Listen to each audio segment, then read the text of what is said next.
Hi, I am holding my phone instead of using my tripod because it is all the way down on the bottom floor and I'm up on the third floor and I don't feel like going and getting it. So maybe I'll film a better intro later, but for now, I am about to embark on a journey.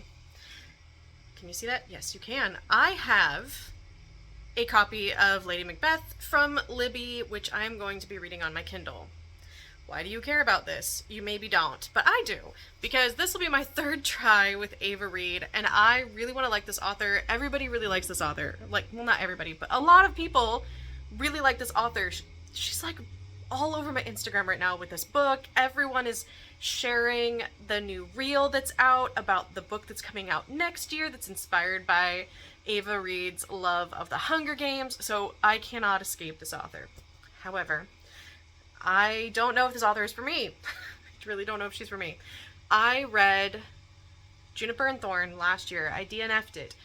That book I don't blame. Don't blame Juniper and Thorn.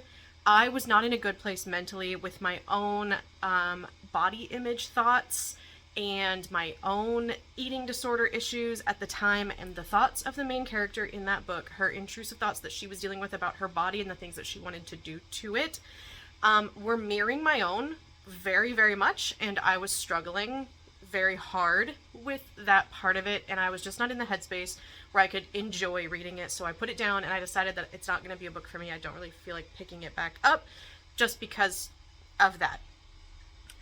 So I don't blame the book for that. That was just a mismatch between me and the book, okay?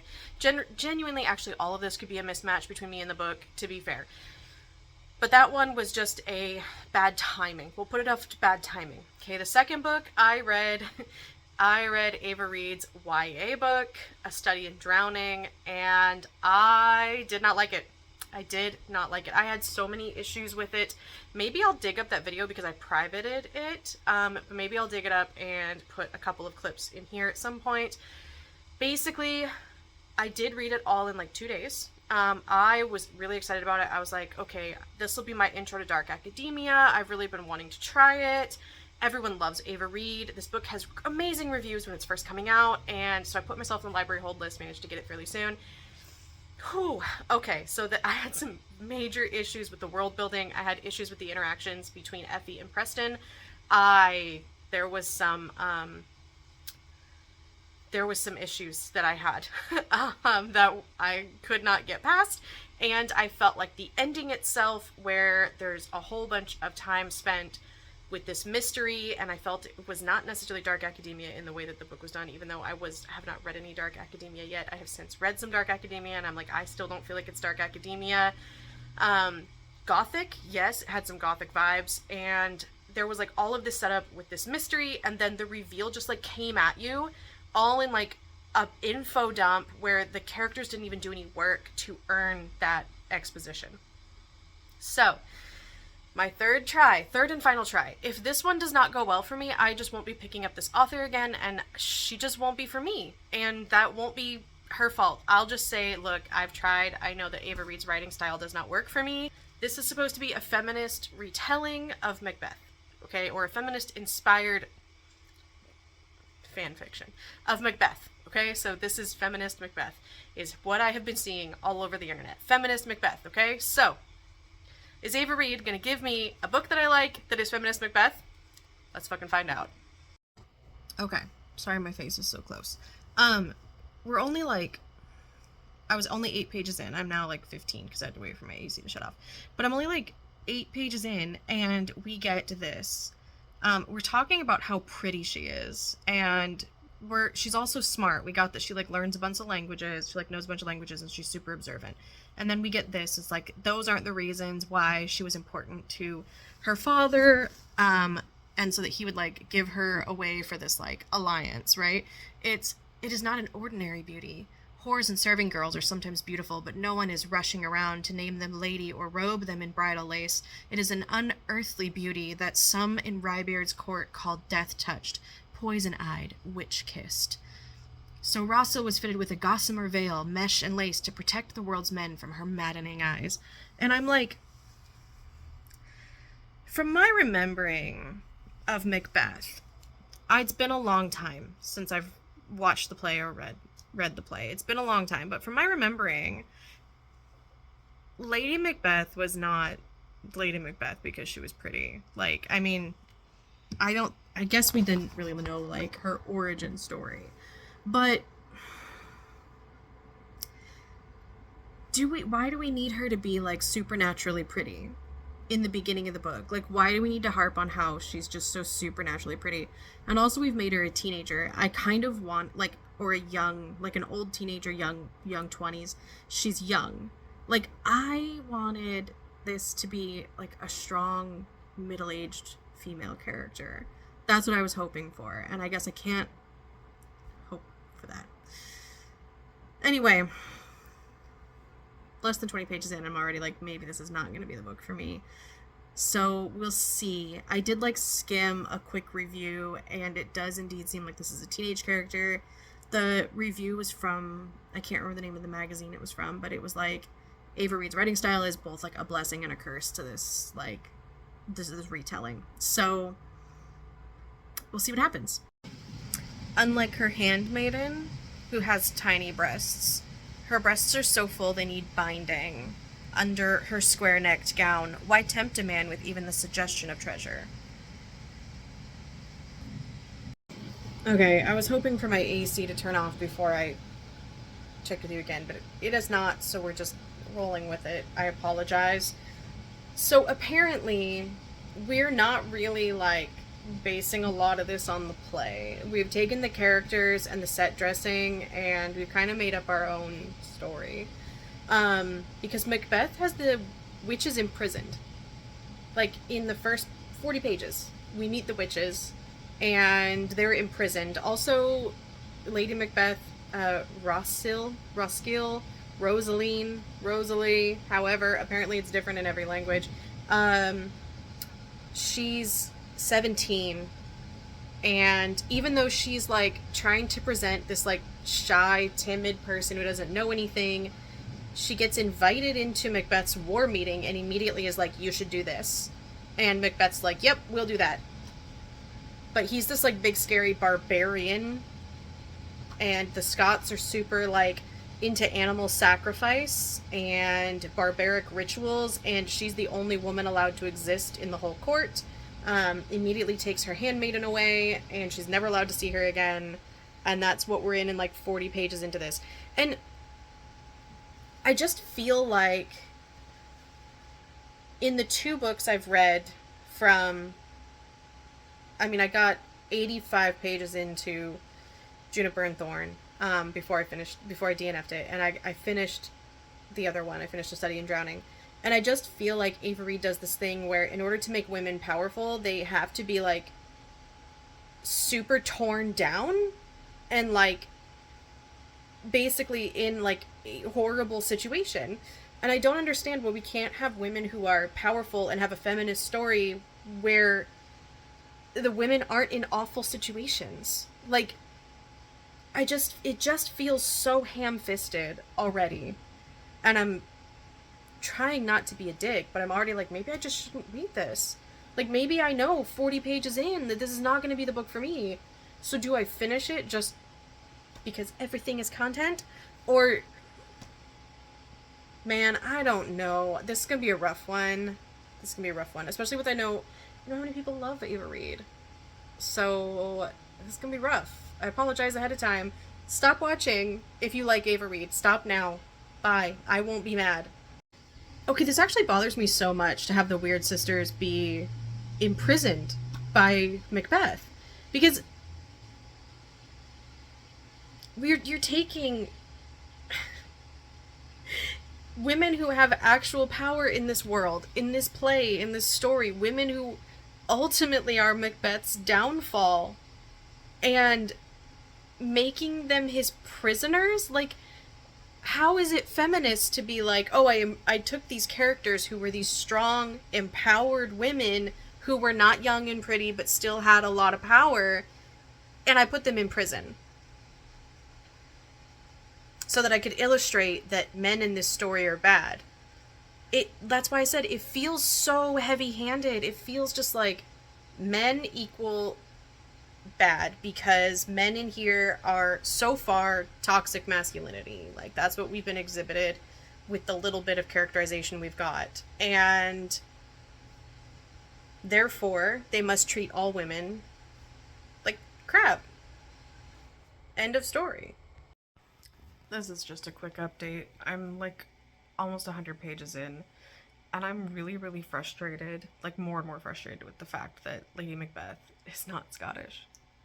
And I just, the whole like talking constantly about how brutish they are, and like, I was hoping that her character's going to change and she's going to accept that, you know, she had this wrong view, but it doesn't seem like that's what's going to happen. And I kept feeling like, why does this feel so much like Effie? And I looked at like NetGalley, and there are actually quite a few reviews that were like, this is just Effie but put into Macbeth. I have a lot of frustrations, and I'll get into them later. Okay, it is very early in the morning. Well, for me, I woke up late because I was very congested and I couldn't sleep last night. Okay, let's talk about the plot, because I realized I haven't done that yet. Apologies for the noise.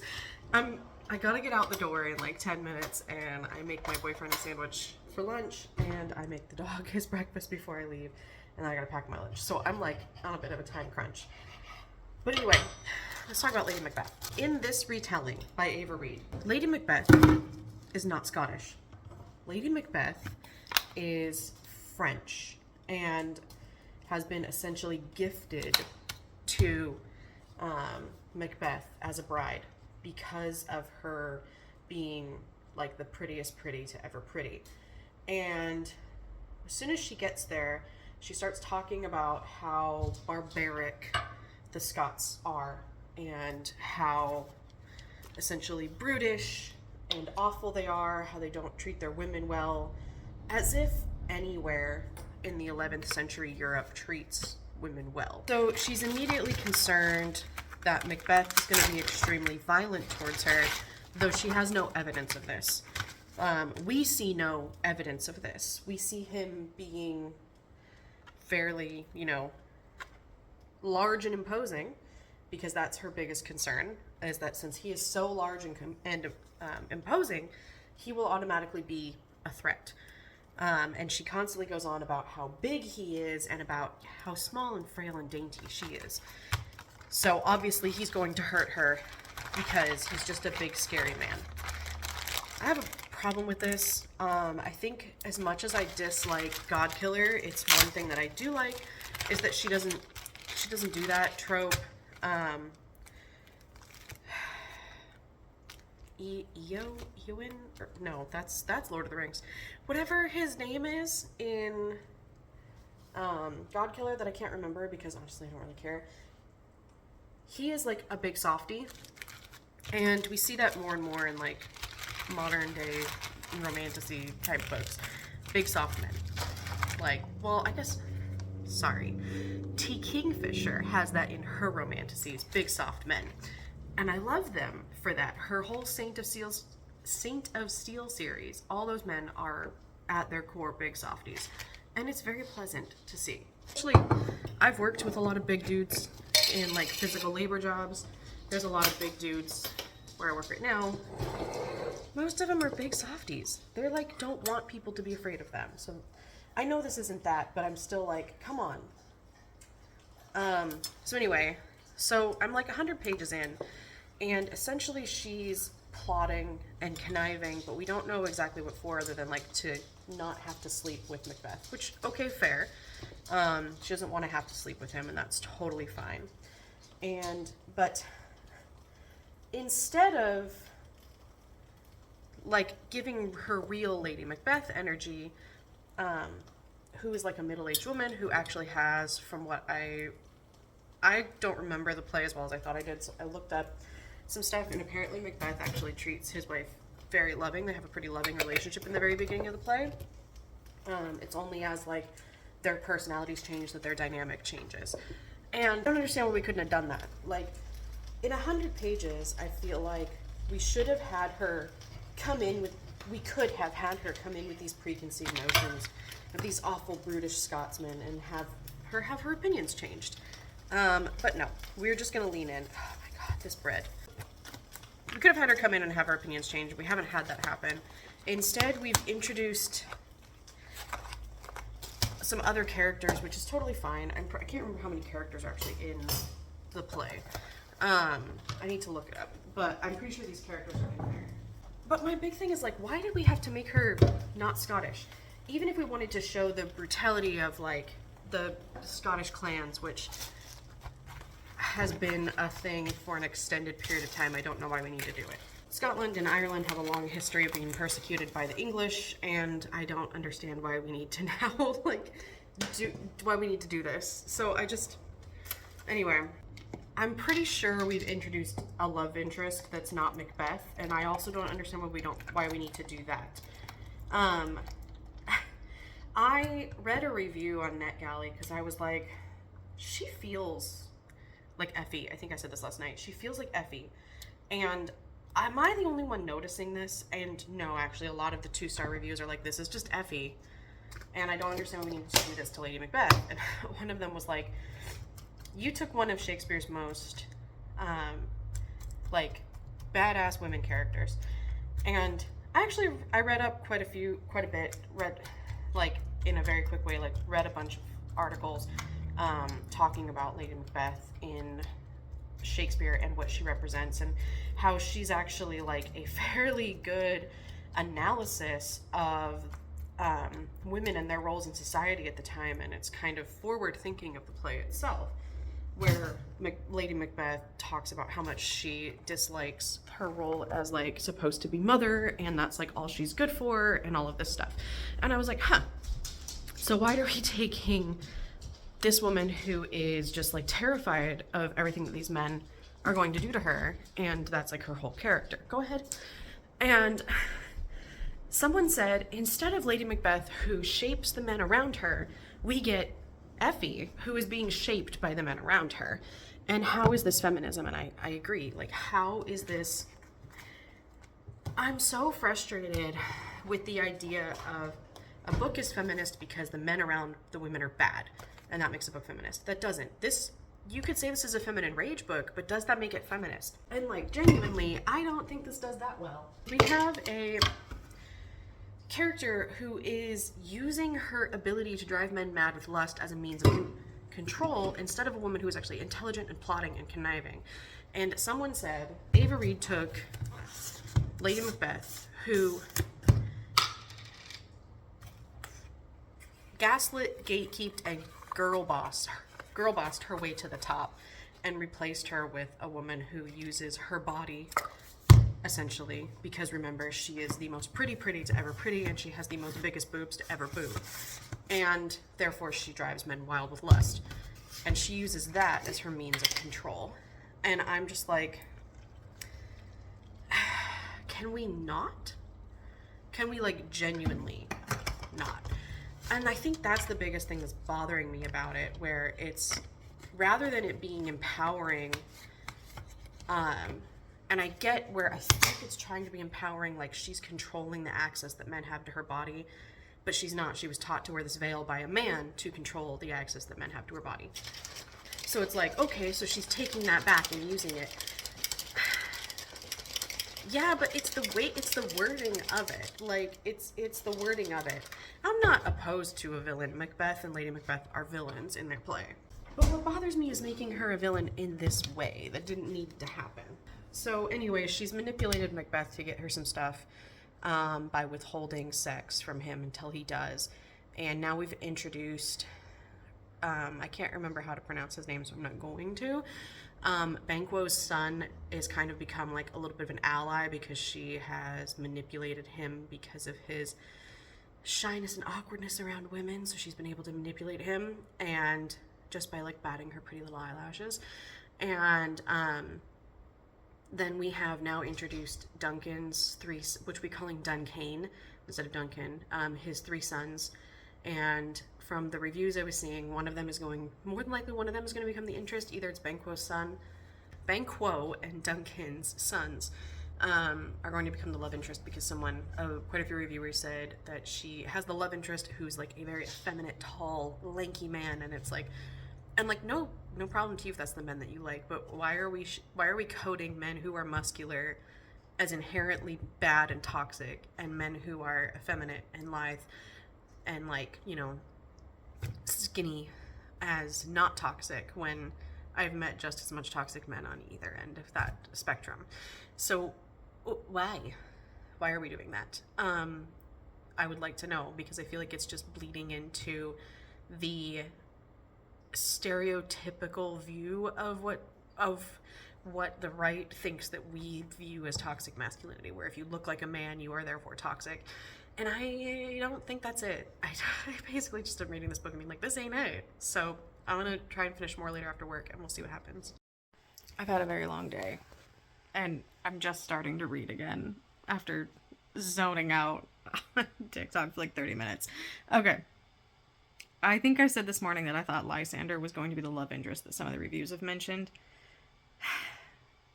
There's no reason for him to know her language, and yet he does. She imagines Lysander speaking it again, not only what he would say, but the shape his mouth would make when saying it, the flicker of his tongue across his lips, the quick white flash of his teeth. She wants to bathe herself in the clear blue waters of Brezinog, diphthongs, and vowel sounds. So Lysander's the love interest. I should have kept going because that phrase continued. The Brezonig.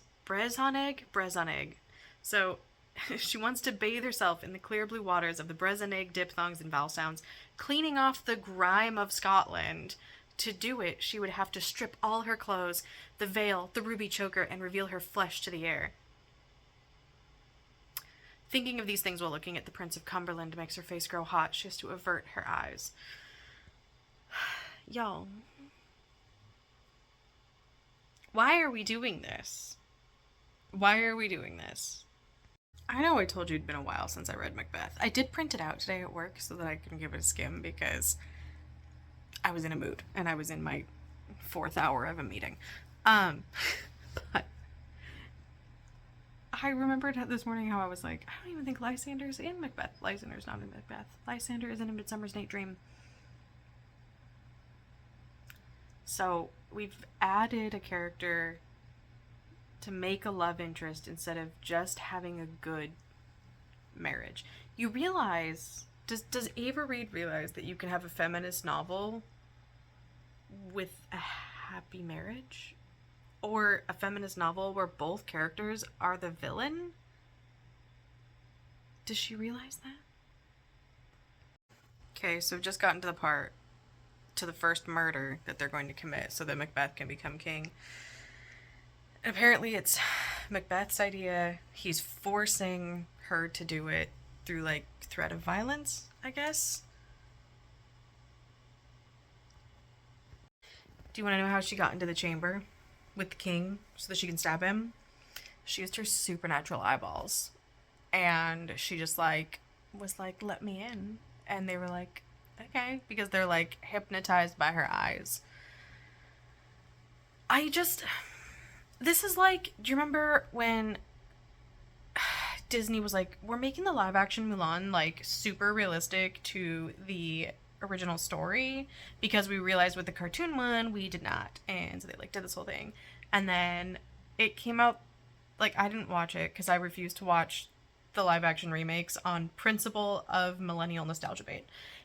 But I saw reviews all over Twitter and they were like, they made Mulan a magical girl.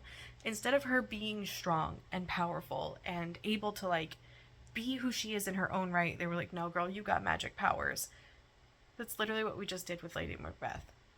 We took a strong, capable, middle-aged woman and we made her a fearful teenage girl who was just the prettiest pretty to ever pretty, and we gave her magical eyeballs.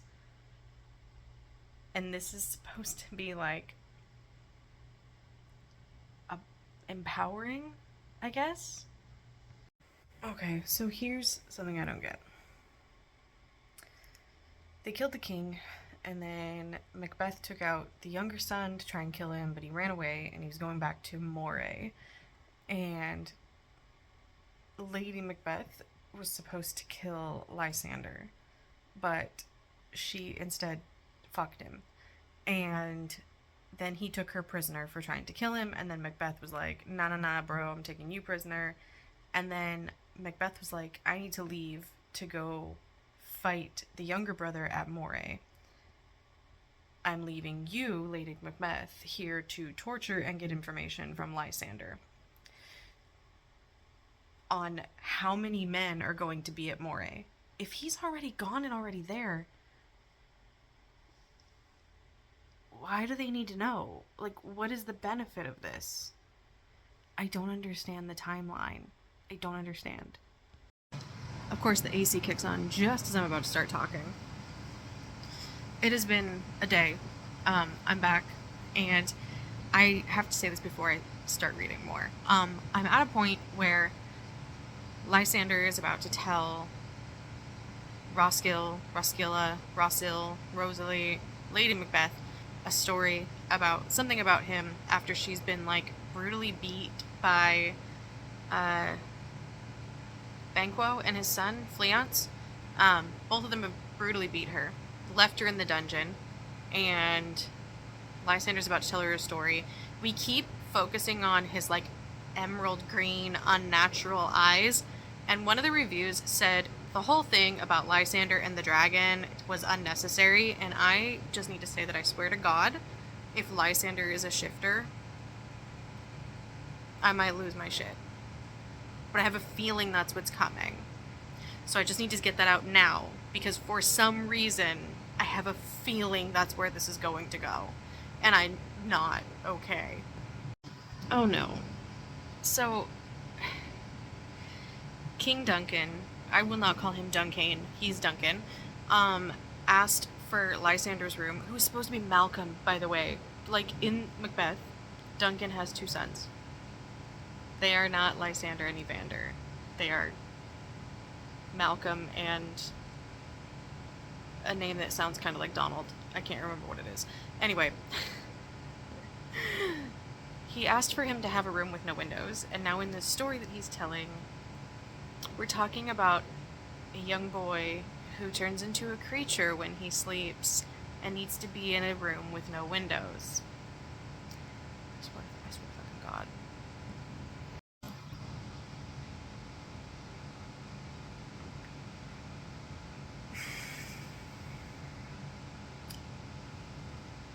He's a dragon. He's a dragon.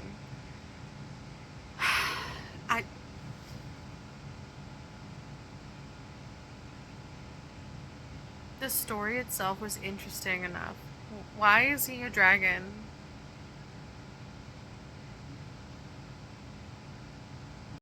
Good morning. I had to run out and do some errands and get my first official pumpkin spice of the year. I have been making them at home with pumpkin spice flavored coffee.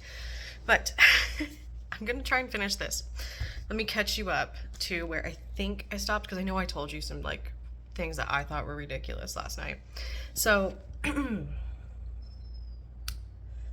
let's see. So I said that Roskilde had been beaten and left in the dungeon. Lysander had transformed into a dragon, left her, like he flew out the window. And Macbeth came back already knowing that there was a dragon, that Lysander was the dragon, and he's just like, yeah, this is totally normal.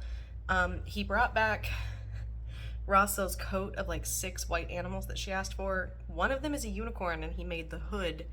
Apparently women's cloaks don't get hoods, but hers has a hood. And its hood is a unicorn with like the horn still attached. And I was like, what the fuck is this? So she's like all upset because apparently it takes 3 wishes. Like he's some fucking genie or something before he gets to fuck her. So he gets upset and off-page assaults her. At least it's off-page. Like, we get like the stress of it leading up to it, but it's like maybe 2 paragraphs, so it's not a whole lot, which I appreciate. It was off-page, and then she immediately, like the next morning, apparently she's like still bleeding And I'm like, okay, so either she's not normal, or I wasn't normal, and other women I know weren't normal, or like she's like gushing blood apparently, still. And I was like, okay, or this was very violent. So she goes down to this like isolated pond and starts like washing herself. Lysander comes down in his dragon form, changes to a human, and then she's like, okay, have sex with me, while she's like still bleeding apparently. And he says a couple of times, sorry, the dog was whining and I had to stop him because he was distracting me. You probably couldn't hear him, it's just like this little whistly sound. It's driving me crazy. Because I just got home, so he's like gotta whine for like 20 minutes. So anyway, so he like changes into his human form and she's like, have sex with me, and he's like, no, not when you're like this emotionally like upset or whatever. And she's like, no, I need this to feel human again. And then he says again, he's like, please don't make me do this. And she's like, I need you to do it. So I'm like, okay. So she's like, I need you to do it or I'll never feel human again, and like all of these things. And I'm like, wait a minute. So now she's coercing him because he's like, I want to, but not like this. And she's like, but I need you to like this, like if you care about me at all. And I'm like, wait a minute. Like, so who's okay. Rah feminism, I guess, is coercion. So apparently they have like the most amazing sex ever, because it always is. And she like tries to convince him to stay, and then tells him that Macbeth is out to kill him, dragon or not. And I'm like, okay, so where are we going from here? And that's where I was like, I need to go to bed, because it was like 1:30 in the morning.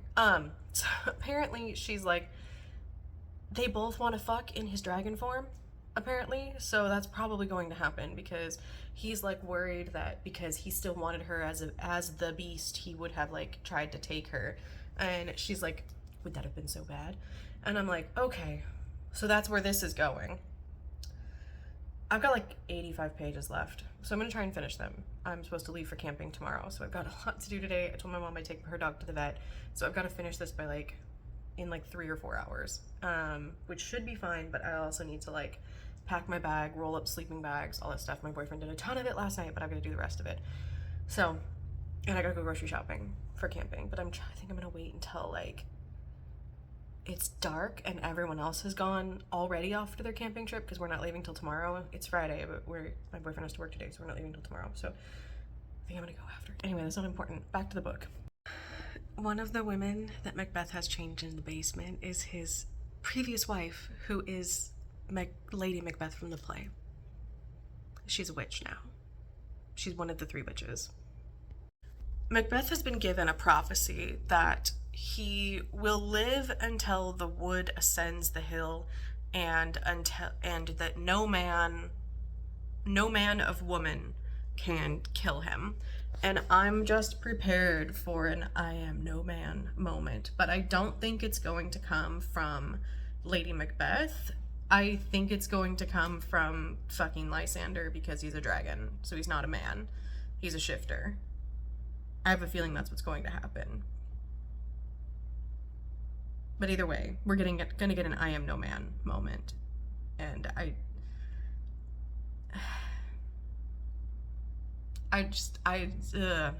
anyway. Lysander offered to go and kill Macbeth for her, because of course he came back just when she needed it, and slayed Fleance, who was trying to kill her, possibly rape her. And Lysander came in his dragon form, killed him, turned into a man, and was like, I'll go after Macbeth. And she was like, no, you cannot. There is a prophecy. No man of woman born can slay him. She does not have to say the rest. The thoughts drift out of her like silvery visions, like spirits escaping their vessels. I am not a man.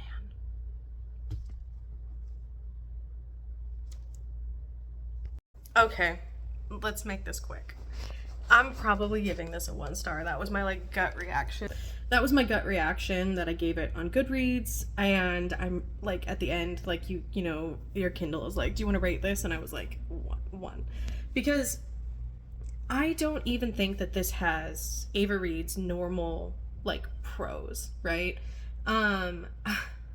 Because at least Juniper and Thorn, I said I DNF'd because I was not in the right headspace for it, and it just was not going to be the book for me at the time. And I just haven't felt like picking it back up. So I actually just donated it recently. But the prose in it kept me wanting to read it because the writing style was beautiful, the scenes were set beautifully. I could feel what was happening even if it wasn't working for me. Even in A Study in Drowning, I did not like the book, I did not like the characters. I still gave it like a 2.5 because the setting was beautifully done. The world building did not make sense, but the setting was very atmospheric. I felt like I was there in this drippy dark castle. I didn't even feel that in this one. Like, I did not feel it at all. I don't know what she did, but it was like I was talking to someone earlier today. Lisa does Booksta on Instagram, and I really like her views. Her and I have a lot in common in a lot of our opinions. We differ in A Study in Drowning, but she posted today that she was reading this and she was not enjoying it, and I was like, oh my god, you're reading it too? So I was like, I'm really looking forward to hearing what you think about it when you finish, if you finish, because she liked A Study in Drowning and I did not. So I was like, I want to know what you think. And so she was talking to me a little bit and she was like, it feels like when Ava Reid and another author, S.T. Gibson, got these like 2 really good books out, A Dowry of Blood for S.T. Gibson and A Study in Drowning for Ava Reid, that they immediately like cranked out a couple books. Like S.T. Gibson had 2 releases this year. Ava Reid has this one and she's got 2 more announced. And it's like very quick turnaround with them that she kind of felt like they were building on the hype and maybe just kind of lost something that made their books special. I only read the first chapter of An Education in Malice, and it just did not click with me in the same way that A Dowry of Blood did. So I haven't picked it up. And I read a couple other S.T. Gibson shorter books, and I enjoyed them. Or I read one other S.T. Gibson book, and I enjoyed it, but it wasn't like, oh my god, amazing. Anyway, that's way off track. Okay, so the ending of the book. She does the whole I am no man thing, and she stares into Macbeth's eyes, and he dies. And then we go to, like, one final chapter that's, like, I think from the witch's perspective. But I agree with a lot of the reviews that this is just, it feels so heavy-handed. We had this whole phrase, let me find it real quick, because I was like, this is what she's trying to do. So here's this last chapter, it's only, like, a page, and it says, All hail King, for so you are. The usurper is dead and gone, standing in Glamis' blood-soaked soil, let the crown be set upon your head, a king of Scottish extraction, a king for all of Alba, the heir to his ailing father's throne. And of the fiendish creature within, will the man who acknowledges his monster is always wiser, kinder, nobler than the man who does not. These men fester with ghoulish wounds. All hail the king who shows his demons openly, and thus is not consumed. So this is the point we're trying to make. This is why I said it's heavy-handed. The point we're trying to make is that it is like a toxic masculinity thing, right? Like, men are awful because they refuse to show their emotions, acknowledge the bad parts of them, and try to do something better than the bad parts of them. And supposedly Lysander does this, but here's the thing is, we don't spend enough time with him to know. We spend a couple of minutes with him at a dinner where Rosil is just making eyes at him. She's just making eyes at him. And then we spend a few minutes with him when she's supposed to go kill him and she fucks him instead. And then we spend like a few minutes with him in a dungeon where he tells the story of his conception and that he's a dragon. And then he flies away, and then we spend a few minutes where he like flies down to her at a lake and she fucks him. And like, that's literally our time with him. We have no idea that he's actually like a kind person, apart from he tells us that he's a kind person. And then he also tells us that she tells us that he's a kind person because she looks at him and she knows, and she looks at Macbeth and knows that he's not, because we get these like, what is that reflection from? I don't know. Sorry about my window. We get these like, there we go. We get these like visual cues that Macbeth is, how did I block that? That Macbeth is a bad person because he's a big imposing man, and Lysander is not a bad person because he's a tall scrawny boy. Don't get me wrong, I have mostly dated tall, scrawny boys. My boyfriend is a tall, scrawny boy. My boyfriend and both of my long relationships in high school, they were 6'2" and weighed 130 pounds soaking fucking wet, right? Tall, skinny boys. I get it. But a tall, skinny boy does not a good person make. Like, just because they're not scary looking does not mean that they're not scary. Like, I do love some of the things that I love about some recent books that I've read that I didn't like the books themselves. God Killer, I think I mentioned this before, is we took a big, scary, imposing looking man and we made him very kind and very thoughtful while he is still like an active soldier. I'm struggling to hold my phone and I should have gone and got my tripod, so I apologize. This is just very dirty recording because I need to get ready to leave. Like, I have not done anything today as far as packing and I need to get shit done. Because it's already like 3 o'clock because I just kept getting distracted today. So anyway, there are other stories that have been doing this recently where we take very large men and we make them very kind and soft and gentle, and I appreciate that more than this. This is so heavy-handed on men equal bad, women equal good, but it's not. It's just so heavy-handed, my guy. Like, and it's so weird to take. I guess it's I get that this is a reimagining, right?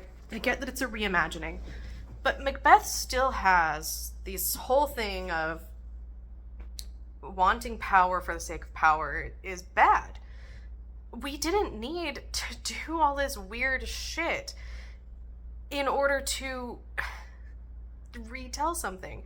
One of the things that I like about Macbeth is it has a woman doing objectively bad shit and getting the same type of, like, punishment for it. Like, retribution, as a man should get and does get in Macbeth.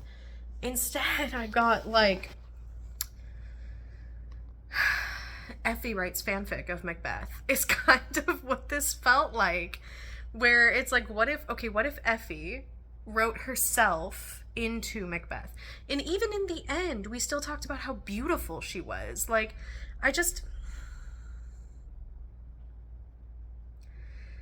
I'm very disappointed in this. I really wanted. Someone messaged me this morning to ask if there was a cheating trope in this, and then they explained a cheating trope, which I thought was kind of cute and funny. I was like, I get what a cheating trope is. It's pretty obvious, but it was kind of funny. And I was like, oh, it's very adorable. Thank you for explaining to me, knowing that I have said that I don't read romance.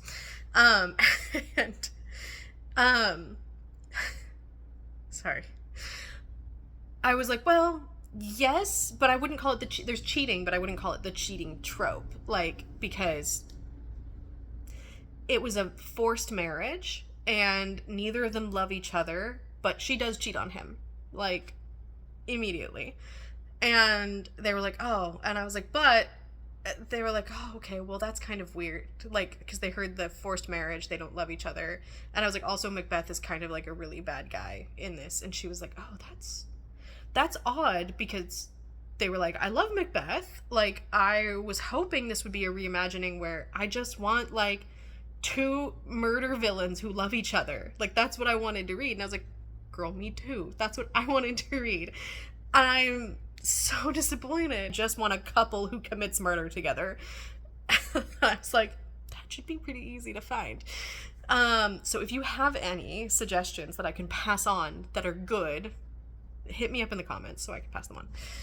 Anyway, this is going to be way too long, but this is me not liking this reimagining.